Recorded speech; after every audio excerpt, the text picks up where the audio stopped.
Hello, everybody. Once again, another episode of On the Sports Clock. Kind of doing a Missouri State Bears, swing here. Had Corey Riggs on the other day. Had Kyle Moats on Monday, even though he's not at Missouri State. Now I'm happy to have on Bears head swimming and diving coach Dave Collins, who we've known each other since my days at Missouri State. I, took the swimming class there. Was kind of around the team a little bit, so always good to catch up. Yeah, Tyler, appreciate you having me on, man. And I do recall you in the swimming class, and I'm. It sounds like you're probably a much better podcaster than you were swimmer. So here we go. Yeah, I appreciate that. And yeah, swimming. Always enjoyed swimming, but it wasn't exactly my cup of tea. Although I did like to, and it was because I was a fan of yours. So I like getting under your skin a little bit in that There class. you go. We had one day where, and I was just being an a-hole. I took the medicine ball and I wanted to prove a point. And the point was proven not to do it again. But I was throwing it over one of the flags and it hit the flag and the thing snapped. And I can't remember the guy's name now, tall guy. Ethan, was that his name? I can't remember. Yeah. You and him had to fix the flag, and the rest of the class, you're just looking at me like fixing it. And I think I made a smart aleck comment to you, and you're like, I'm about to go to Lusk at you about this. And I was like, oh, don't do that. I was like, you won't hear anything from me the rest of the year. That sounds about right. I think that's about right. Yeah. Awesome. Well, how are things down in Springfield? Boy, things are good, and it's such an exciting time to be at the university, and there's just the excitement. I mean, this is Tyler, I'm trying to remember, this is probably the start of my 18th year here. Yep. And I don't feel like I've ever remembered the excitement just of the start of school and obviously the Conference USA move, just really, as you can tell, just really going into the Mo State theme and new leadership with President Williams and with Patrick as our new AD. I mean, it's just there's just a new level of excitement and energy. And I do not remember that in all my 18 years, the school year starting off this exciting. I just think all the programs and all the athletes and even just the buzz around campus, and even in the community, you're seeing our logo in places you've not seen it before. Heck, we got it on beer cans now. We're all over the place, and it's just an exciting time to be involved with Missouri State. Definitely. And, I follow Missouri State from afar. I'm very, very close with Casey Hunt. I said that on my podcast with Corey Riggs. I keep tabs on every program, not just, the basketball, baseball, the ones I was part of. I mean, I keep tabs on golf, swimming and diving, and it's, I say it to everyone, that athletics program has done a lot for me and my family. So always good to stay in touch and see the changes. I get back to campus once a year at most, but I always make it a point to at least drive through, and it's changed a lot even since I was there. And that was, 15 was my last year there. And, in 10 years, it's like, I hardly recognize half the campus. Yeah. I mean, it just seems like every time I get around campus, even though I have been here nonstop for 18 years, there's something new going on construction wise. And, with the upgrades to Plaster Stadium, I mean, those first couple home games were electric. And I was walking some recruits around campus a couple weekends ago. We had a big official visit weekend, and they were doing the dedication to the new science wing, with the governor. And I mean, it is exciting. And I think President Williams has a great vision. Cliff Smart was a great president and very pro athletics. And I think we all, when Cliff retired and we knew there was going to be somebody new in charge, we all kind of held our breath because we were like, man, how could anybody be as pro athletics or more pro athletics than Cliff was? And in comes President Williams, who's just been his leadership. I mean, he wants us big time, and he's not just saying it. He's given us the resources, and he's putting some backing to it, which is exciting. Yeah, for sure. And even Hammond Student Center, have there been, I know they took out a couple years ago the old, what was it, blue, yellow, orange seats. They actually put maroon seats in there. I've not been back there Oh no, I tell a lie. I've been in there once since they put those maroon seats in, but Yep. just changes there from the swimming and diving perspective. I have not seen that facility since I left campus. Well, and first talking about Hammond Student Center where volleyball plays now, they got a nice facelift on their court. Looks amazing with the new logos. And yeah, the orange chairs have all since been removed, and that was a real 70s color tone scheme that needed to go. It's funny, I was talking to somebody the other day. We still do have the orange chairs that are kind of the loose, that they would bring out for certain events. Oh yeah, yeah. And we're trying to, I think, get those out the door. But I was telling somebody, I saw a picture of an Elvis Presley concert in Hammond Student Center, probably shortly after it opened. And those orange chairs were all the chairs on the floor. So those chairs have history. They've seen Elvis.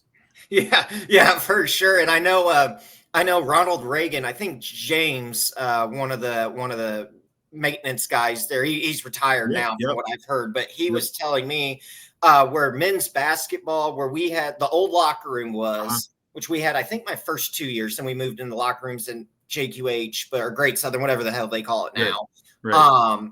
But that back room that we used as our video room, they said, yeah, that's where Ronald Reagan, when he spoke here, set up his office. And I was like, this was like the president's office for one day. I was like, and now I get to call this, one of my meeting rooms every day. I'm like, that's kind of cool, That was the Oval Office West. Oval Office West. Yeah. No, and with our pool, we've made some upgrades.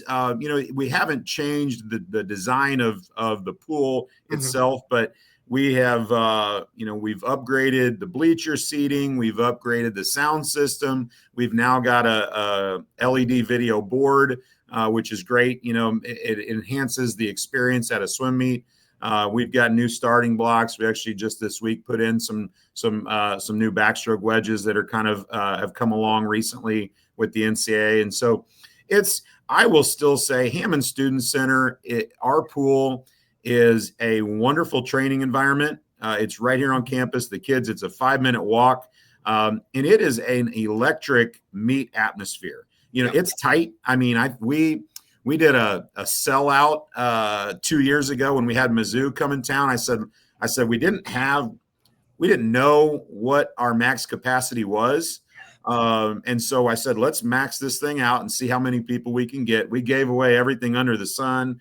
We had people tailgating out front. It was awesome. And I mean, you couldn't squeeze one more body in that building. And the walls shake during the relays. And I mean, it is an exciting, if you're probably getting splashed on in there. I mean, it's fun. And the fire marshal's loving that though, right? Hopefully the fire marshal's a big Missouri State fan.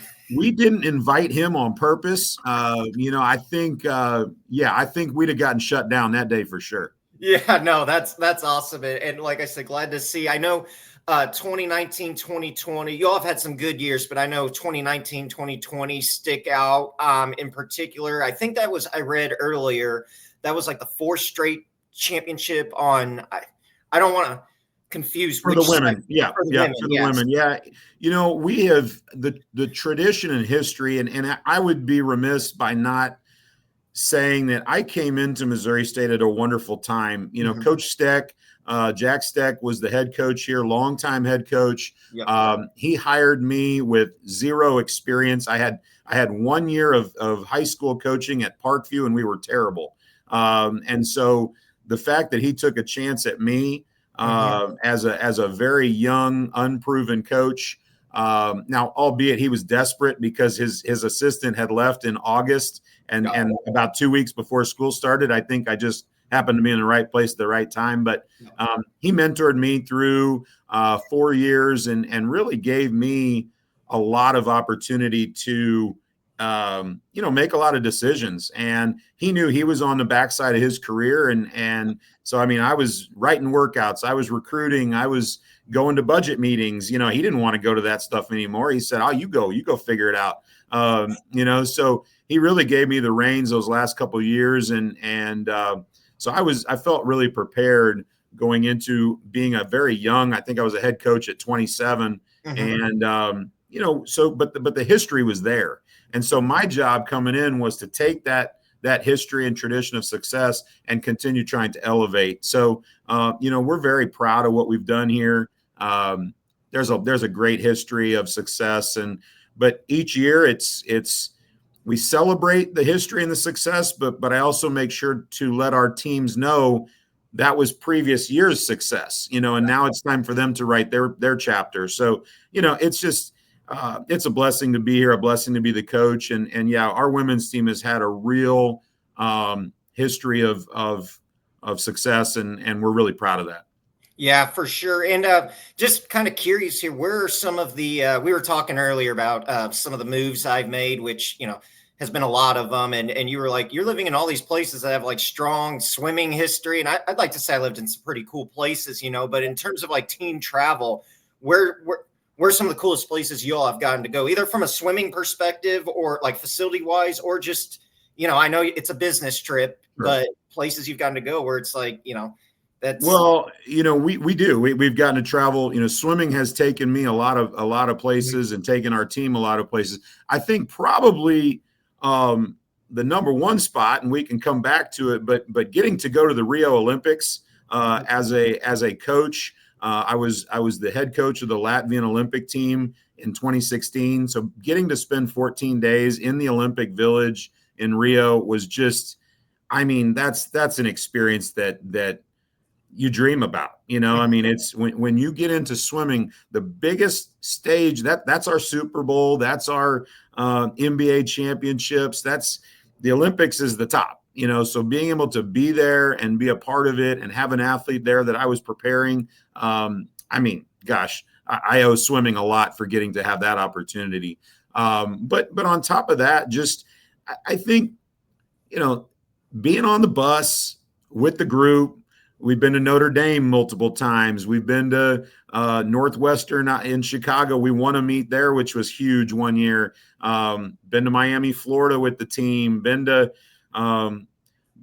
we had a great time in Buffalo, New York. I don't want to go back, but we got to jump in the water in our clothes on Saturday night and win a MAC championship, which I love Buffalo, New York for that. Right. But we've won in Nashville. We've been all over, man. And it's been to Seattle and had athletes in the finals at USA Swimming National Meets. So it's just, I've been all over and swimming's been really good to us. That's awesome. And in terms of, we were kind of talking earlier too, just catching up, but you said, swimming's not the end all be all in terms of sports you like. Kind of tell our listeners, what are some other sports you follow? Well, I follow all the Bears. Obviously I grew up, every kid, I think when you're 11, 12 thinks you can be a professional baseball player. I grew up down in South Texas. I was a huge Nolan Ryan was the guy, that everybody wanted to be Nolan Ryan at that time. So I grew up going to San Antonio Missions games. Actually, they're still in the Texas League, as if I know now. So I actually grew up kind of a Dodgers fan because at the time the Missions were a AA affiliate of the Dodgers. So, getting to watch Ramon Martinez and Eric Karros and Mike Piazza, those guys come up. I'm a big baseball fan and I wanted to be a professional baseball player. Didn't get into at about 8th grade. I realized I was a much better swimmer. So that was going to be my path, but I still follow baseball. Obviously I married a Cardinal fan. My wife, Amy, she's a diehard Cardinal fan. So I have kind of come into that and been able to go to quite a few Cardinal games, which are a lot of fun.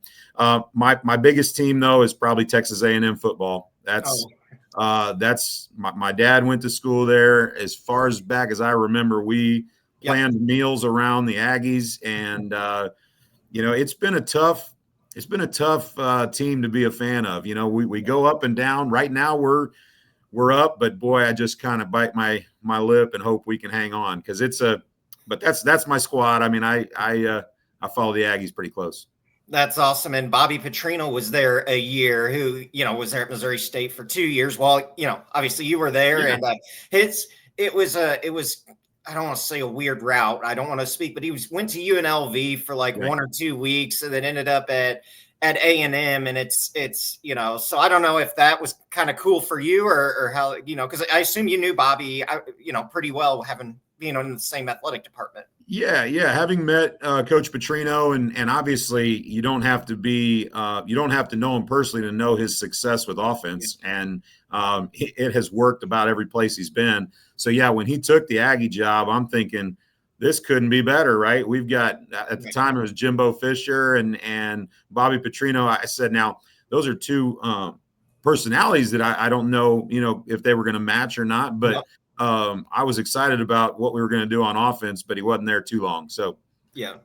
Yeah, and it'll be curious now. He just took the Corey Riggs and I were talking about it the other day, and Kyle and I were talking about how he's and I didn't mean to get off on a football tangent here, but he's an interim coach at Arkansas, which I think everybody saw coming if they made a change midseason, which they did. I'll be curious to see if he gets that job full time. I think personally, and this is just my opinion, I don't have any inside knowledge. I think they're going to go after Rhett Lashley from SMU, but we'll see if Petrino is a top candidate. yeah, I mean, again, I think it's probably, and not having no knowledge of this, but just Mhm. knowing the evolution of being a coach. There's times where I've got friends in the swim coaching uh, profession that they're maybe on the backside of their career and they don't want the day-to-day head coaching duties. Yeah. It's not about money anymore for him. He just probably wants to coach offense and not have to do all the media and have to do all the stuff. Again, I've got coaches that they just want to coach and they Yep. don't want being a head coach. I mean, in swimming, but obviously football is even elevated more than that. There are so many duties that go into everything, and your energy gets torn in all different directions. That is really not coaching, So I, again, not having a clue, but I could see Coach Petrino just saying, you know what, I don't want to be a head coach. I just want to coach offense and not have to deal with all the other day-to-day stuff. Yeah, for sure. And talking about coaches too, obviously I'm familiar with the setup there and it may have changed, but Hammonds, I know your office was up there next to Casey Hunt, and then women's basketball had offices up there. They moved over to JQH, and I think volleyball took over that wing there. So you've seen a lot of, and obviously on the basketball and the baseball or basketball side. A lot of coaches have come through. So what's that been like? You see all these coaches come through and meet a lot of different personalities. What's that been like for you, just to see how many great coaches have come through? Yeah, it's fun because we're fortunate, it's a small community of coaches, and you get to know coaches on a much different level than the media or just the general fan may know them. And,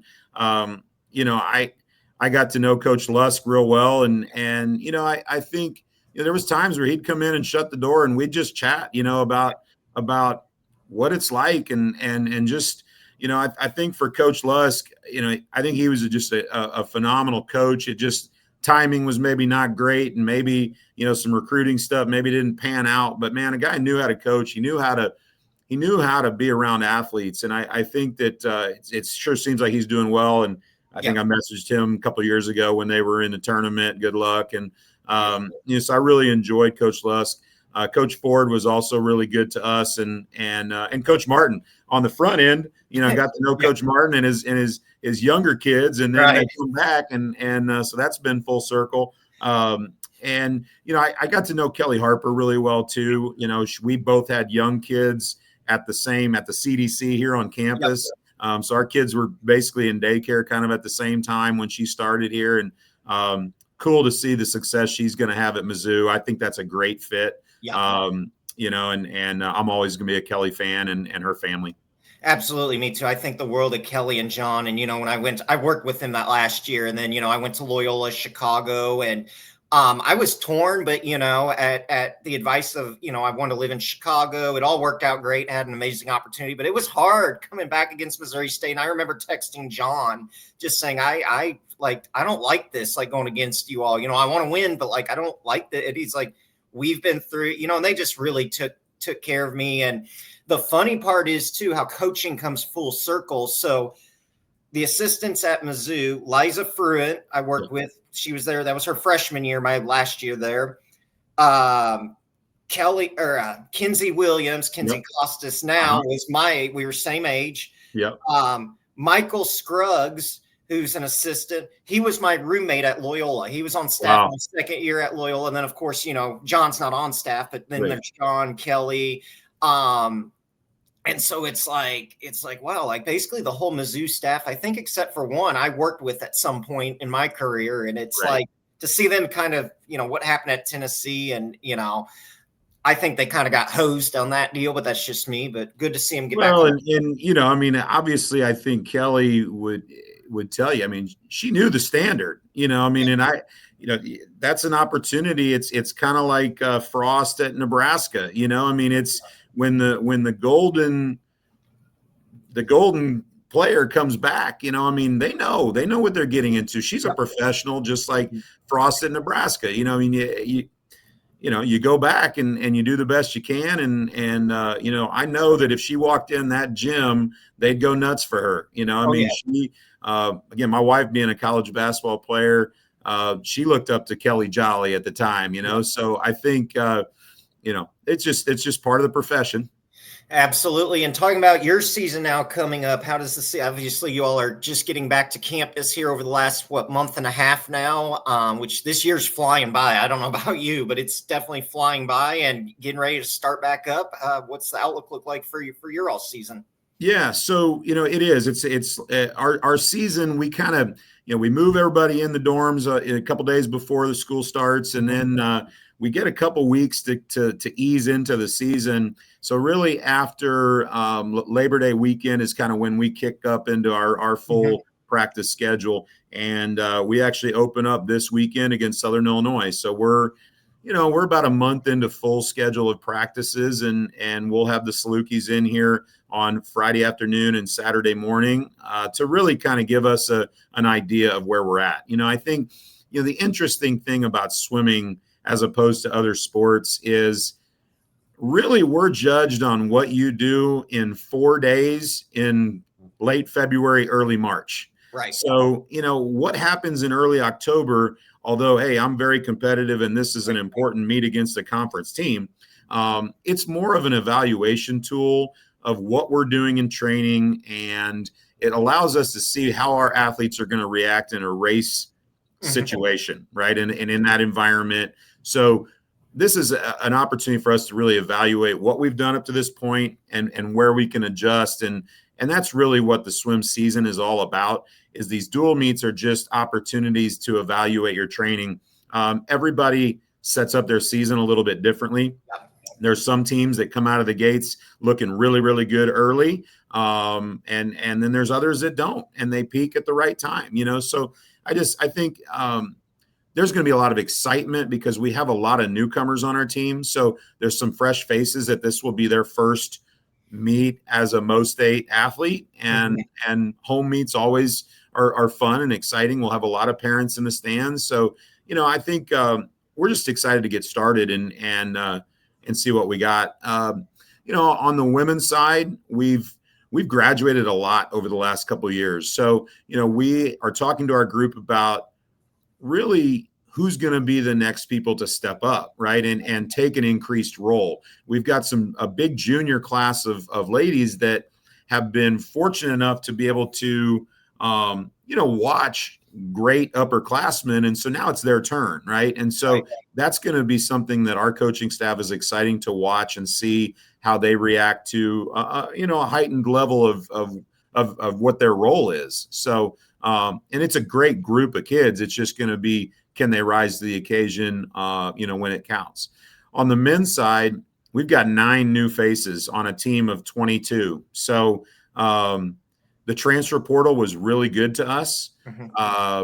And we really hit on some incoming freshmen. Our freshman class on the men's side is as good as, it's smaller, but it's as good as it's ever been. And you partner 5 transfers with that. And it's going to be exciting, and we've talked about a new standard with the men's team. With the men's team's had success. We've won conference championships, but I feel like we're in a different spot, and the standard has been raised. That's awesome. Hey, last question here. In terms of the transfer portal, the NIL, I never had to deal with that in my time. That all kind of came after. I mean, you always had the transfers, who would leave, for like their senior year. But now it just seems like, especially in basketball, it's like you could field a whole, it's almost like a pro team now. From a swimming and diving perspective, what's that change been like with Sure. NIL and the portal?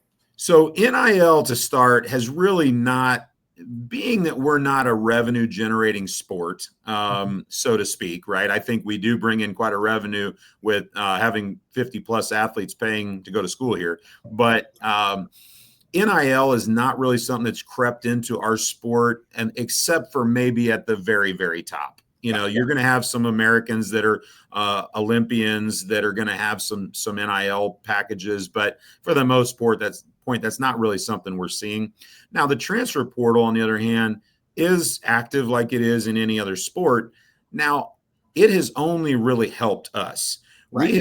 We feel pretty confident in what we offer here, and if we get people in the door, we feel like we treat them right. We feel like we help them improve. We give them an experience that they value, so they don't really need to seek a new opportunity, right? And so I think that works great for us. Now, why it helps us is there's a lot of kids that maybe end up walking on or ending up with small scholarships at an SEC or a Big Ten school or an ACC program, and they might be the first one left off the bus, right? Where, hey, team's going to the SEC championship, they got to trim their roster down, and this one guy may be the one that's the first one not put on, right?